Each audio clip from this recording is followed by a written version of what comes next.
आयोजन होता है, उन्हीं के कृपा से आयोजन होता है, तो उनका नाम जरूरी है। नरमुंडा जी आप चाहे तो कुछ भी हो सकता है। और मेरे साथ सभी लोग चिल्ला के एक बार बोलेंगे, चिल्लाएंगे ना कि घर में सुताई हम अपनाई, बाहर सुताई खतरा के,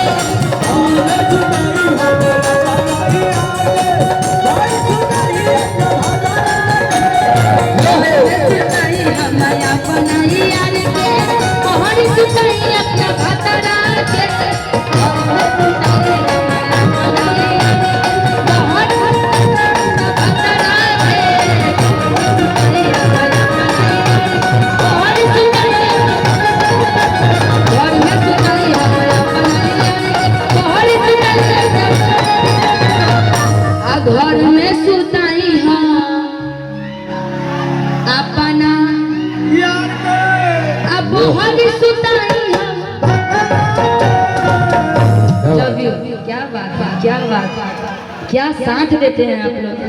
बहुत बहुत धन्यवाद आप सभी तमाम जनता जनार्दन को। मैं चाहूंगी कि और कलाकार हैं उनको मौका दिया जाए कि एक गाना और गा।